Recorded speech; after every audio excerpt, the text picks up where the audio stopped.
Hello folks, thanks very much for joining me again. Today I'm going to tie the duck fly, a variation of the duck fly anyway.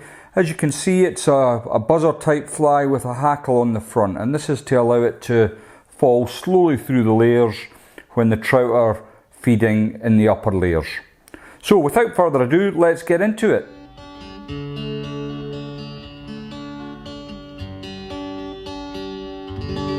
So in the vise we have a Hanak 330 barbless hook. It's at size 10. This is a medium wire hook and it's bronze. The thread we're going to be using today is the UTC. It's 140 denier and it's the tan. Well, that's the thread we're going to be using initially, should I say. So I'm just getting some wax on the end of my hook, just so I can get it bedded in. The end of my hook, the end of my thread, should I say. And I'm just going to run a layer of thread round the bend of the hook, over the shank, down through the bend. And as I get near the bottom, I'm going to simply remove my rat's tail with a pair of snips. And just cut a little bit of orange in there. And I'm happy enough with that. Now I'm just going to adjust the hook in the vise slightly. I'm going to add a rib now. So the rib I'm going to be using is the magic quills. You might have seen me using them before. This is the size small, and I've already got one here. And if you recall, the magic quill has an adhesive side and a shiny side. So you want the adhesive side to be facing towards you. So I'm going to catch that in just at the bottom here, and then again I'm going to move my hook once I've caught it in back round so I can more easily work on the body of the fly. Now the fly does require a little bit of a taper for certainly the variation that I'm tying. I think the original used natural strip peacock herring, and that was very effective, but I thought there's lots of versions of that out there. I wanted to show you something a little different, just using some new stuff that's available to tyers nowadays to give you an idea of what you can do. So I'm nearly happy with that taper.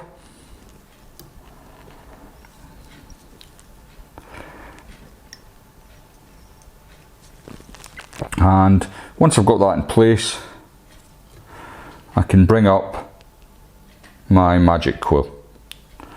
So it's dead easy to use this. It's so long and it's much tougher than your strip peacock herring.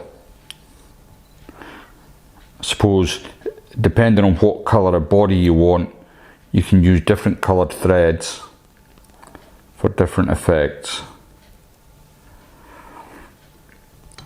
So just bear with me while I bring this up.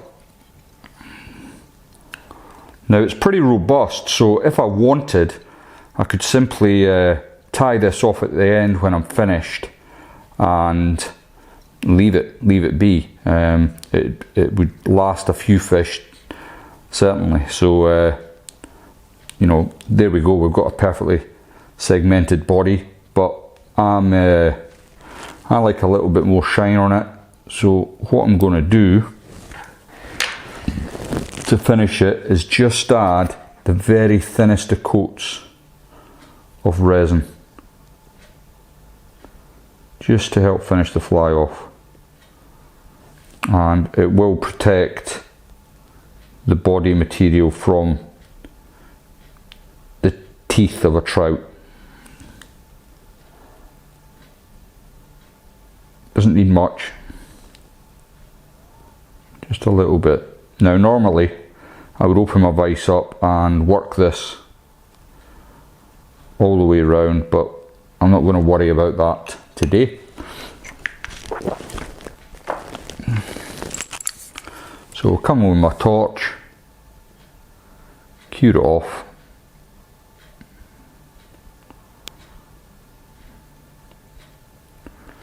and it just adds that little bit of shine to it. Now you can see there is a marked difference from leaving it plain and adding just a little bit of resin, or a layer of varnish if you wish. Obviously with the varnish you would have to set that to the side to dry. The beauty of the resins is everything's pretty instant. So that's all cured now. So what I'm going to do is just adjust the hook again in the vise. Don't be afraid to move stuff around to suit yourself. Now I'm going to cast off this thread now. You can use a whip finish tool if that's what you're comfortable with. I'm just going to put a couple of half hitches in and then remove it. So that's us done with the UTC tan. What I'm going to bring in next is some Fish On Ultimate Tying Silk, and this is a steel grey. Now I would have preferred black, but I don't have it, so what I'm going to do is I'm going to use a felt tip pen to achieve the colour that I want towards the end. So I'm just going to run my silk through the wax.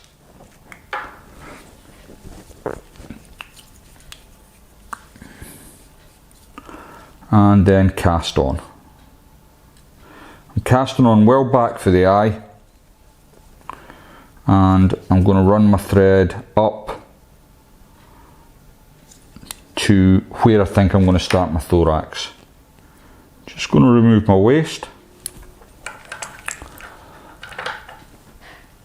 and then I can capture the last of my rat's tail in. Now I'm going to use for the cheeks of this fly, because it's essentially a buzzer pattern, I'm going to use some Glow Bright number 5, and as you can see it's a nice vibrant orange. I've already taken a strand off and I'm going to fold that in half. Then if I bring my silk up to the top here, capture that in, and then once you've got it caught, make sure you pull tight so that you get your cheeks to lie directly behind the thorax. Now I'm just going to open my vise to check that I've achieved that. It just seems to drop down a little on your side, so I'm just going to help it edge it up a little bit. Once I'm happy that's in place, I can then lock it down fully. So just lock the vise off again, and that's looking pretty good. Now I'm just going to add a little bit more wax to my silk. You can't, it's like painting and decorating really. If you get a good start, then it's going to be much easier when you come to put in your second materials. So it's always worth taking a bit of time, and as I've done there, just get a bit of wax onto that, and then your thorax, and I'm going to use some dyed peacock herring here, should sit on that nicely. So I'm going to take a couple of strands of this, and I want to capture the bottom part of it. So at this part, the strands are at the strongest, so I'm going to just remove a little bit of waste off the end and catch them in. Now you need to take your time bringing your herring over. It's not the most robust material. It does take a little bit of patience just to get it right. You don't want it snapping on you. So I'm going to just build a kind of rugby ball shape like you would do with a normal buzzer, like so, and then I'm happy with that, so I'm going to just bring it over, just doing it nice and slow so you can see what I'm doing, bringing that right out the way, then slick everything back, and hopefully you'll still have a fair bit of space at the front here. Then once you've caught that in, you can just disregard the little rag ends. Now you can do these one at a time, but I like to do them together. With the tying silk, it's so thin that you can get away with doing one at a time very easily, but we didn't always have tying silk. We used to have to use uni thread, and so I've got into the habit of doing both at the same time to cut down on thread wraps. So, but you can, if you wish, do it one at a time. Now I'm just going to bring that back just to get the raggedy ends out the way. I don't want them protruding over the finished head of the fly. Sorry, my fingers are in the way here. I'm just removing my waste. There we go. So let's just have a check. Yeah, that's looking okay. Okay, next we're going to add our hackle.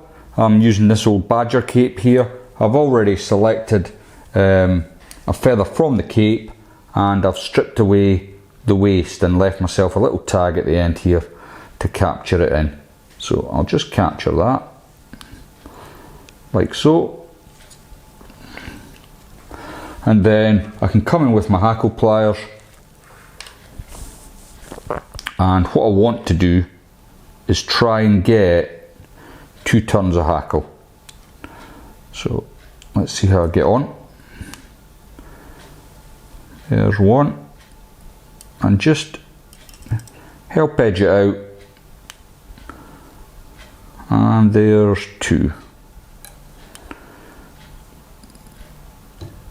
Then I can come in with my thread.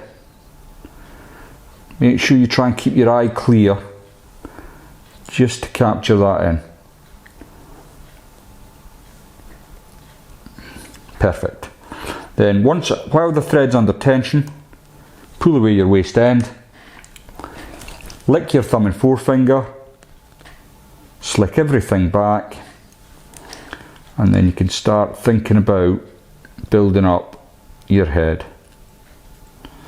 Now, as I said earlier, I'd rather my thread had been black for this. So what I'm going to do now is come in with a black marker pen and just colour the thread. Silk, should I say, silk. And as always, when I'm finishing up, I'm just going to add a little bit of UV to my thread. Again, I've licked my thumb and forefinger, I've pulled everything back,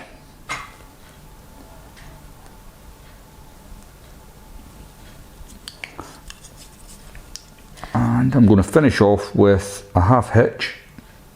Oops, not quite caught that.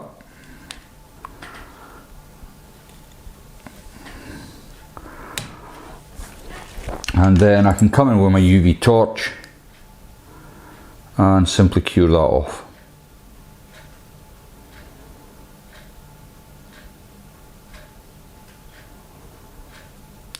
So there you have a little variation on the duck fly.